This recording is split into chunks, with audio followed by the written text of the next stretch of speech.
अच्छा स्वामी जी, देखिए रिसर्च ये बता रही है कि शावर हेड और पाइप के अंदर बायोफिल्म बन जाती है, जिसमें प्रति वर्ग सेंटीमीटर लाखों करोड़ों बैक्टीरिया हो सकते हैं, जो दिखते ही नहीं हमको, हमें खबर ही नहीं है।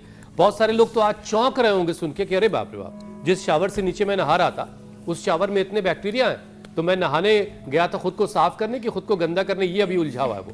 स्वामी जी, जब शावर चालू होता है तो ये सांस के रास्ते हमारे फेफड़ों तक पहुंच जाते हैं, तो क्या यही वजह है कि आजकल निमोनिया, अस्थमा और फेफड़ों के इन्फेक्शन बहुत बढ़ रहे हैं?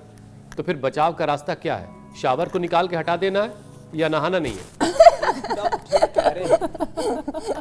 ये अच्छा, बहुत ठंड पड़ रही है, नहाना ही बंद कर दो।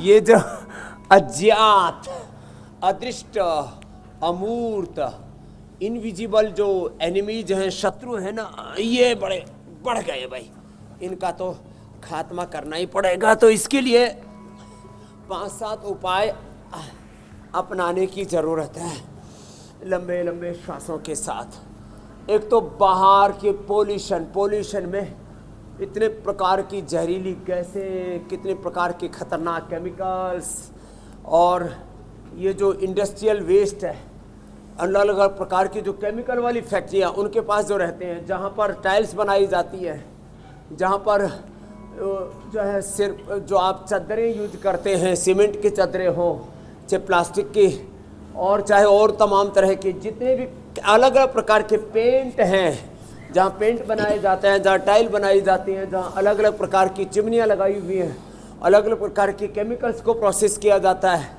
और उसमें भी केमिकल्स की भी हजारों उसके प्रकार हैं। जहाँ ये खतरनाक केमिकल्स की फैक्ट्रियाँ हैं, जहाँ पर अलग अलग प्रकार की खदानें हैं, और उन सब का जो इंडस्ट्रियल पोल्यूशन है, फिर एग्री वेस्ट पोल्यूशन है, ऑटोमोबाइल का पोल्यूशन है, फिर आदमी जो है कितना कचरा निकालता है, जो आदमी खाता है ना सब कचरा ही करता है।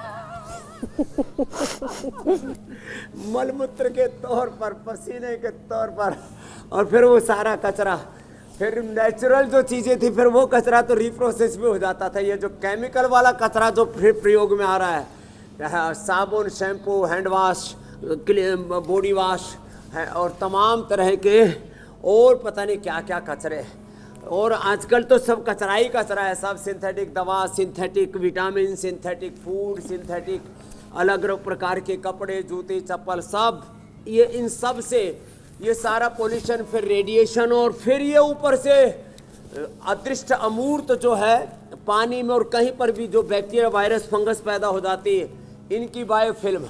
तो आदमी की फिल्म बिगाड़ दी इन्होंने। इस बायोफिल्म ने आदमी की जो पिक्चर है, आदमी का जो स्ट्रक्चर है, करैक्टर है, उसको करप्ट कर दिया।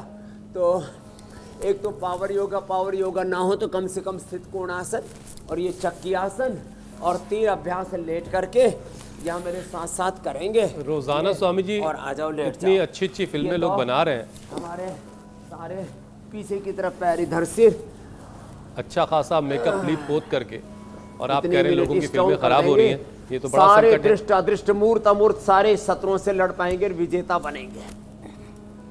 ये ज़रूरी है कि सबको विजेता बनाना है, और ये जो आप कोशिश कर रहे हैं, ये कोशिश ज़रूर कामयाब होगी। बस ज़रूरत इस बात की है कि लोग ज़िंदगी में अपने योग को शामिल कर लें, अपने ज़िंदगी में वर्कआउट शामिल करें, थोड़ी मेहनत करें, पसीना बहाएं, तभी ये मुमकिन होगा।